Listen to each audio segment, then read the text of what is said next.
පළවෙනි ගාණ කියන්නේ 108ක වාර්ෂික සුළු පොලියට රුපියල් 30000ක් මූල්‍ය ආයතනයක තැන්පත් කළ අයෙකු වර්ෂයක් අවසානයේ ලැබෙන පොලිය 30000ක්මයි තැන්පත් කරන්නේ 108ක වාර්ෂික පොලියට.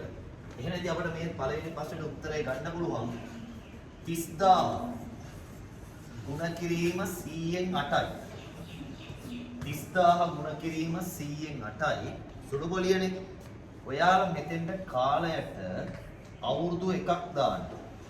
ඒ එක දාන්න අවශ්‍යම නැහැ. මොකද පළවෙනි අවුරුද්දට හොයද්දී එක දැම්මත් නැතත් ප්‍රශ්නයක් නැහැ. හරිනේ? මේක සුළු කරද්දී උත්තරේ ලැබෙනවා. බිංදු දෙකට බිංදු දෙක කැපෙනවා. 3 වරක් 8 24යි. තව බිංදු දෙකක් එනවා. එහෙනම් උත්තරේ ලැබෙනවා රුපියල් 2400යි. අවද? හරි. ඊළඟ ප්‍රශ්නෙට යමු. පළවෙනි ප්‍රශ්නෙට උත්තරේ රුපියල් 2400යි.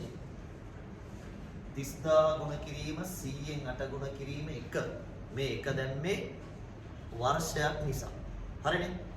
හරි.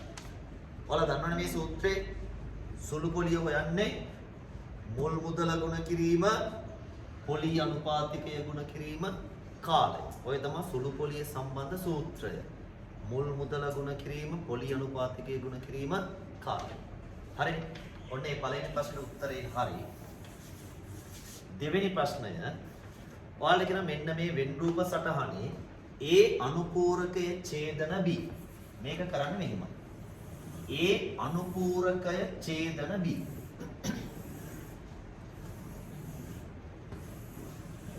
මේක A මේක B. දැන් අපිට කියන්නේ A වලින් එළිය ඡේදන B. අපි දැන් මේක අඳුරු කරන්න යන්නේ. හරි. ඔන්න මේකට මම අංක කරනවා මේ 1 2 3 4. මේ වෙන් රූපේ බෙදෙන්නේ කොටස් 4කට. හරිද?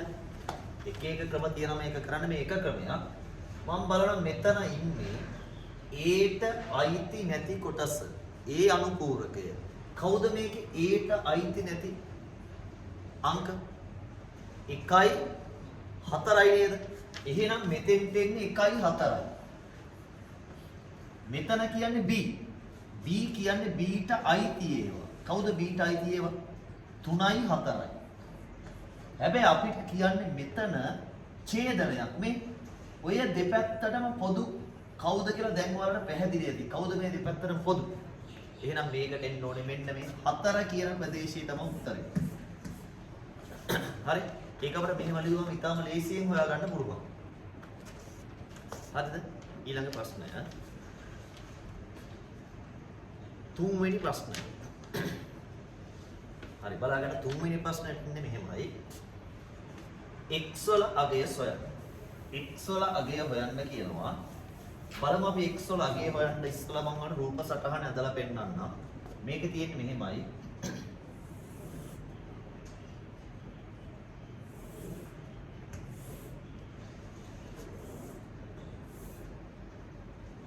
මේ රේඛා දෙක සමාන්තරයි. හරිද? මෙතන අංශක 130යි. මෙතන x ඉන්නවා. මෙතන 80යි. දැන් අපිට ඕනේ x වල අගයනේ. එතකොට අපි දන්නවා මෙන්න මෙතන තියෙනවා ප්‍රතිමුඛ කෝණයක්. මේ බලන්න. මේ කෝණයයි මෙන්න මේ කෝණයයි ප්‍රතිමුඛයි. ඒකට හේතුව මේ සරල රේඛා දෙක ඡේදනය වෙලා තමයි මේ දෙපැත්තේ කෝණ දෙක හැදෙන්නේ. එතකොට මේ සම්පූර්ණ කෝණයම අංශක 130යි. ඒ ප්‍රතිමුඛ කෝණ සමානයිනේ. ඊළඟට මෙයා 80 නම් ඒකාන්තර කෝණ ඉසෙට් අකුරේ හැඩේ මෙන්න මෙතන 80යි කියන එනවා. එහෙනම් ඉතින් 130න් 80ක් ගියපු ගමන් මෙතන ලැබෙනව නේද? කීයද 130න් අඩු කරන්න ඕනේ 80ක්. අංශක 50යි. හරිද? 130න් අඩු කරන්න අංශක 80ක්. උත්තරේ x සමානයි අංශක 50යි. හරිද? හරි. ඊට පස්සේ අපි යනවා ප්‍රධානාංක 4ට. ප්‍රධානාංක 4 මෙහෙමයි වෙන්න ඕනේ. ඔය ප්‍රධාන අංක 4 වගේ ගාන සාමාන්‍ය පෙළ විභාගයක් තමයි සෑම වසරකම වගේ අහනවා. මේ පාරත් විභාගෙට ආවා. හරි. කුඩා පොදු ගුණාකාරය හොයන්න. 2යි ax වර්ගය 4යි ax 8යි x වල වර්ගය. දැන් අපි මේක හොයන්නේ මෙහෙමයි. මේ හැම කෙනෙක්ම ප්‍රථම සාධක වලින් දීලා තියෙනවා. හරි. ඒ කියන්නේ මේ දෙක කියන කෙනා නම් මෙහෙමමයි. මෙයාගේ හදන්න කිසි දෙයක් නැහැ. මෙයාගේ දෙකේ පළවෙනි බලය ඒ වලත් පළවෙනි බලය. හැබැයි මෙතන 4 මෙහෙම තියන්න බෑ. 4 කියන්නේ දෙකේ 2යි ඒ වල 1යි x වල 1යි. හරි. මේ 8 මෙහෙම තියන්න බෑ. 8 කියන්නේ දෙකේ 3 වෙනි බලය. මොකද 8 බෙදන්න එපා දෙකෙන්. ඒක දන්නවනේ ඔයාලා. 8 දෙකෙන් බෙදුවොත් දෙකේව 3ක් එනවා. එතන මෙතන x වල වර්ගය. එහෙනම් දැන් අපි කුඩා පොදු ගුණාකාරය හොයන්න ගන්නේ මෙහෙම දර්ශක වලින් ලිව්වට පස්සේ විශාලම කට්ටිය. හරිද? හරි. මේකේ ඉන්නේ වර්ග කීයද බලමු. දෙකේ අය ඉන්නවා a ඉන්නවා x ඉන්නවා. වෙන කිසිම වර්ගයක් නැහැ. වර්ග 3යි තියෙන්නේ. ඔය තුනෙන් ලොකුමයි උත්තරයට ගන්න. එහෙනම් බලමු දෙකේ අයගෙන් ලොකුම කෙනා තමයි දෙකේ ගණන. a වලින් ලොකුම කෙනා තමයි a ම තමයි. x වලින් ලොකුම කෙනා x වර්ගය. එහෙනම් අන්තිම උත්තරේ විදියට දාන්න ඕනේ දෙකේ ගණය 8යි a x වල වර්ගය. හරිද? 8යි a x වල වර්ගය. ප්‍රධාන අංක 5. ප්‍රධාන අංක 5.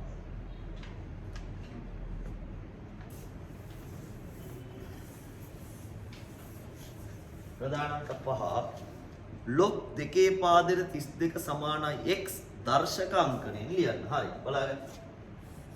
log දෙකේ පාදයට 32 සමානයි x log. මේක දර්ශක වලින් ලියන්නේ මෙහෙමයි. හරිද? මේ තමා පාදය. මේ කවුද? මේ තමා සංඛ්‍යාව. මේ තමා ලඝු ගණකය කියන්නේ දර්ශකය. ලඝු ගණකයයි දර්ශකයයි සමානයි. එහෙනම් අපි ලියනවා 32 සමානයි පාදය තමයි මෙතන පහලින් ඉන්නේ පාදය 2 මේ ලඝු ගණකය තමයි දර්ශකය වෙන්නේ. 32 සමානයි 2 x. ඔච්චරයි අගේ වන්න කියලා නෑනේ. 6 වෙනි ප්‍රශ්නය. අංක 6.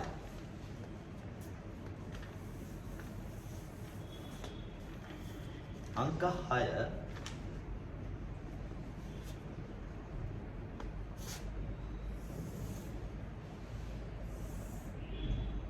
බලන්න මේ හැම ගානක්ම ඔයාලා හරියට ක්‍රම ඉගෙන ගත්තොත් ලේසි.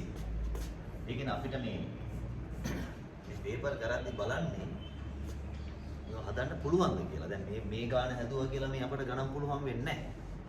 ඔයාලා වැඩ කර කර මේවා හරියට දැන්ට එන්න ඕනේ. හරිද? මෙතන මේ පාද දෙක සමානයි. මෙතන කෝණය අංශක 52යි. අපෙන් අහන්නේ x වල අගය. මෙයාගේ අගය හරි ලේසි ගානක් ඒක නම්. මෙයා 52 නම් ප්‍රතිමුඛ නිසා මෙයා 52යි. ඔන්න ප්‍රතිමුඛ නිසා කෝණ සමාන වෙනවා. ඊගාවට මෙයා 52 නම් x කියන්නේ 52යි. ඒ සමාන වුණේ ප්‍රතිමුඛ නිසා නෙමෙයි. සමද්විපාද ත්‍රිකෝණයක සමාන පාදවලට සම්මුඛ කෝණ සමාන නිසා. තේරුණාද? මෙයා 52යි, මෙයා 52 නම් මෙයා 52යි. ඊළඟ ප්‍රශ්න. කේන්ද්‍රික ඛණ්ඩයේ AB චාප දිග අහනවා. AB චාප දිග. හරි. AB චාප දිග හොයන්නේ මෙහෙමයි බලන්න.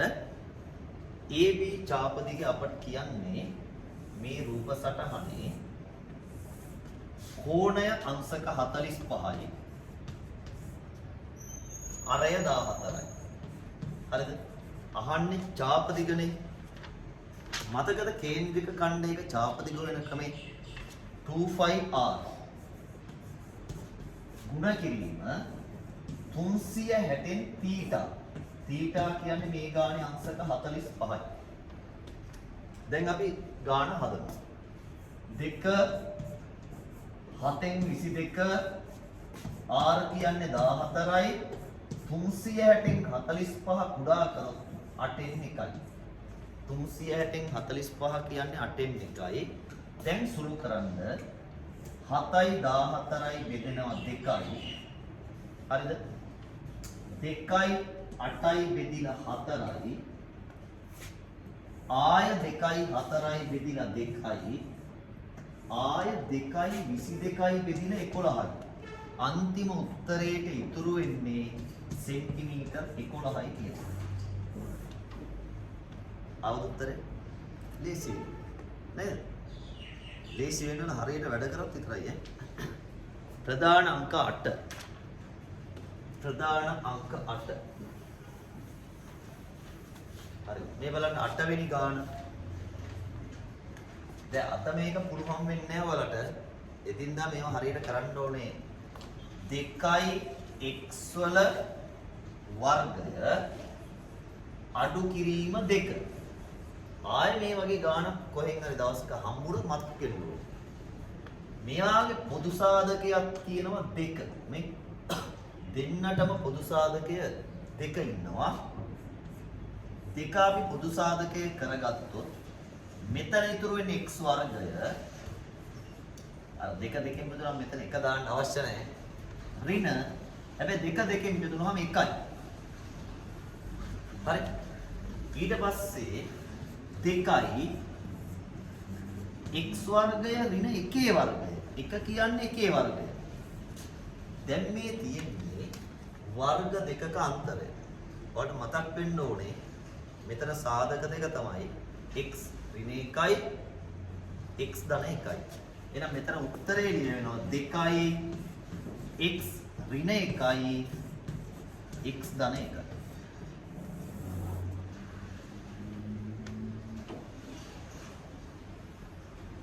හරිද? හරි වැරදිලා නම් හදාගන්න.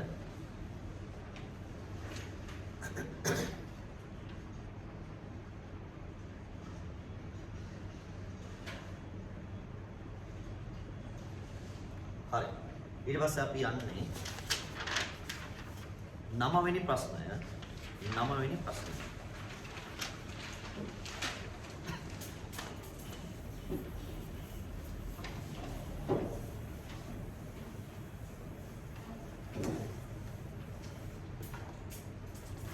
හරි. මේ බලන්න.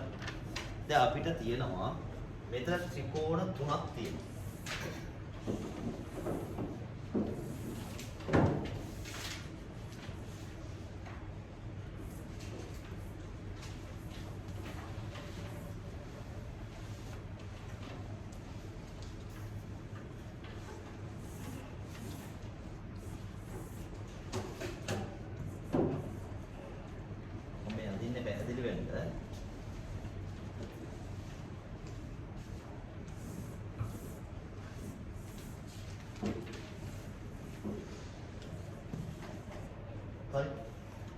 අපිට කියනවා අංග සම ත්‍රිකෝණ යුගල් තෝරන්න කියලා. හරිද? අංග සම ත්‍රිකෝණ යුගලය තමයි මේකේ. මේ බලන්නකො. මේකේ මේ පාදයේ සමානයි කියලා තියෙන්නේ. මේකෙත් මේ පාදය. දැන් මේක 50යි 60යි. 50යි 60යි. එහෙනම් මෙයා අපි දන්නවා අංශක 70යි. නේද? මේක 50යි 70යි නම් මෙයා 60යි. හරිද? එතන බලන්නකො මේ දෙකේ මේ මැද ගානේ මේ කෝණ හොයන්න ක්‍රමයක් අපිට දීලා නැහැ නේ යාළුවා. ඒ නිසා අනිවාර්යෙන් මේ බලන්න. කෝණ දෙකයි මැද පාදේ. කෝණ දෙකයි මැද පාදේ. බලන්න මැද පාදේ 50යි 60යි මැද දෙන්නම දින්නේ කියලා ඕ. මේකෙත් 50 60 මේකෙත් 50 60. එන අංග සම ත්‍රිකෝණ යුගලය තමයි පළවෙනියයි අවසානයයි. පළවෙනියයි අවසානයයි. අවස්ථාවක් අහලා නැහැනේ. අවස්ථාව අහනවා නම් ලියන්නේ මොකද්ද? කෝ කෝ ප. කෝපා එක අහලා නැහැ. 1යි 3යි. හරි. 10 වෙනි ප්‍රශ්නට යමු. 10 වෙනි ප්‍රශ්නය එක බෙදීම x අඩු කිරීම දෙක බෙදීම x වර්ගය. ඔන්න හොඳට අහගන්න මේ ගාන හදන විදිහ. එක බෙදීම x. හරි. මෙතන x වල වර්ග තියෙනවා. හරිද? හැබැයි මෙතන තියෙන x විතරයි. අපිට සිදු වෙනවා මෙයාව x ගෙන් ගුණ කරගෙන හරය සමාන කරගන්න.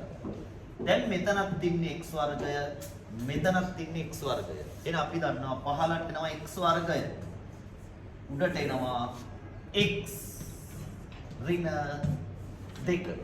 අය මේ ගාන මෙතනින් එහාට සුළු කිරීමක් නැහැ. උත්තරයි උත්තරේ. x ඍණ 2 බෙදීම x වර්ගය. එන්නේ 11 වෙනි ගාන. අරය සෙන්ටිමීටර් 7ක්. අරය සෙන්ටිමීටර් 7ක් වන සිලින්ඩරයේ වක්‍ර පෘෂ්ඨයේ වර්ගඵලය වර්ග සෙන්ටිමීටර් 440කි උස අහනවා. ඔයාලට මතකද සිලින්ඩරයක වක්‍ර පෘෂ්ඨයේ වර්ගඵලය වන සූත්‍රය මොකක්ද? 2πr/h. හරි. මුළු වර්ගඵලය නම් 2πr වර්ගය දන 2πr/h නේ. සිලින්ඩරයක වක්‍ර පෘෂ්ඨය නම් 2πr/h. හරි. ඕක සමාන වෙනවලු 440ට. මේක සමානයි 440ට. ඔතනින් අපිට පුළුවන් 2 7න් 22 අරය 7යි උස h උත්තරේ 440යි. දැන් මේකෙන් කාවද අපි තනි කරගන්න ඕනේ? h වනේ. හැබැයි අපිට පුළුවන් මේ පැත්තේ මේ 7 සුළු කරලා දාන්න පුළුවන්. ඒතර අපට ලැබෙනවා දෙවරක් 22. හරිද? අපිට පුළුවන් මේ 2යි 22යි එහා පැත්තේ 15ට ගෙනියන්න පුළුවන් හරස් ගුණිතේ. නැත්තම් මේ පැත්ත ගුණ කරගෙන පස්සේ බෙදන්නත් පුළුවන්. h සමානයි 440ට බෙදීම මේ දෙන්නම 15ට යනවා දෙවරක් 22යි. එතන මෙහෙමයි සුළු වෙන්නේ. මෙයාට 1යි මෙයාට 2යි 20 දෙකට බෙදුනහම h සමානයි සෙන්ටිමීටර් 10යි. h සමානයි සෙන්ටිමීටර් 10යි. හරි. ඊළඟ ප්‍රශ්නය.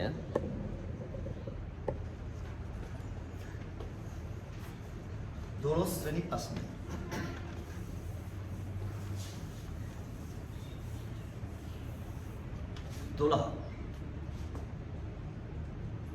වෘත්තයේ කේන්ද්‍රය ඕවේ AOCD සමාන්තරාශ්‍රයකි AOB හි අගය අහනවා. හරි අපි රූපේ ඇඳලා බලමු.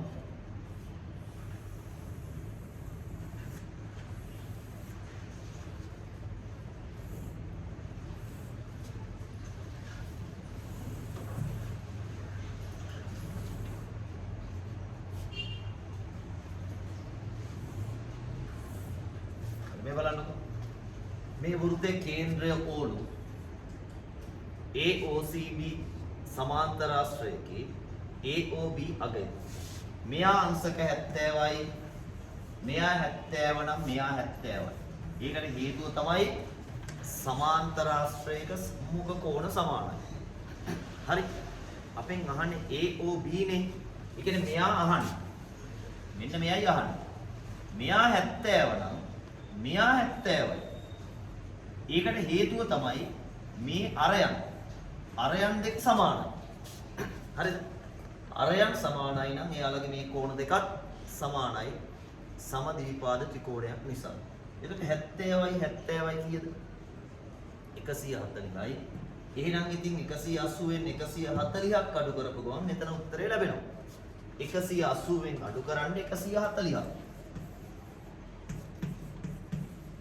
ඒවා ඉතින් අඩු කරක් පැයිද දේවල් නෙමෙයිනේ. අංශක 40යි. හරි. ඊට පස්සේ 13 වෙනි ප්‍රශ්නය 13 විසඳන්න කියනවා. x වතාවක් x ධන 5 සමානයි 0යි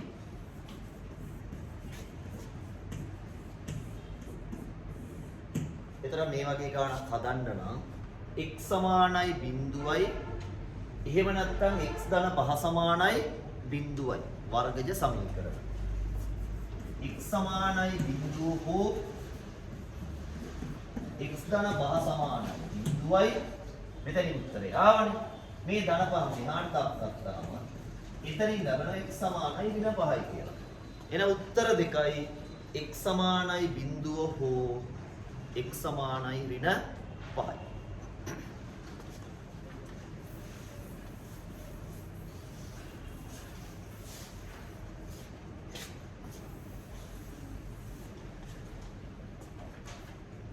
තා 4 වන ගාන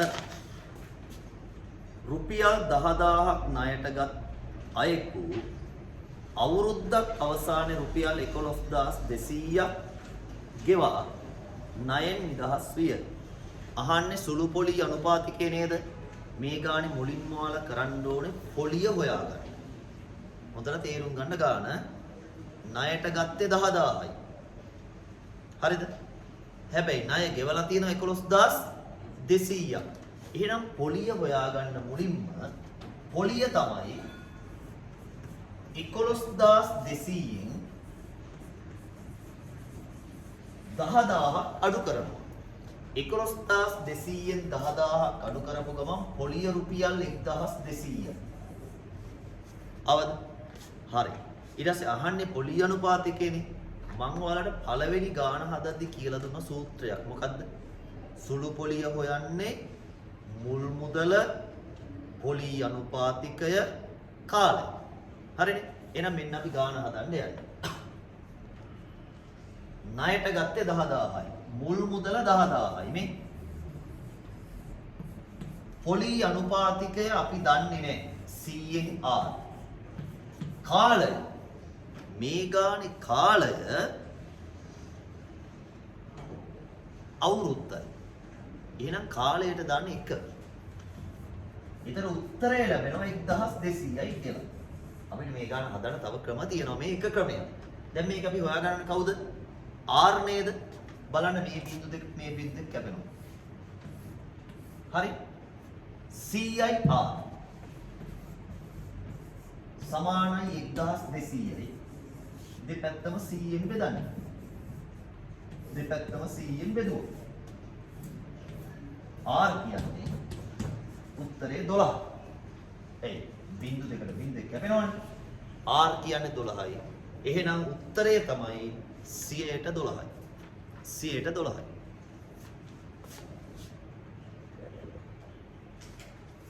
සියයට 12යි. හරි. පොලි අනුපාතිකයේ 112යි.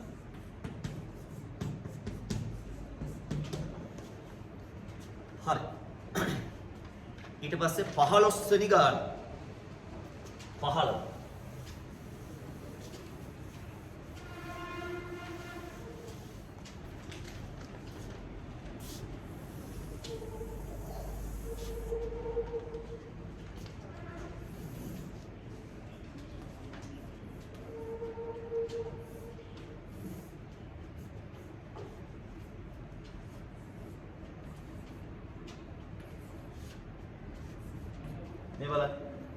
වෘත්තයේ කේන්ද්‍රය Oවේ අරය 13යි. ඒ කියන්නේ මේ පාදය 13යි.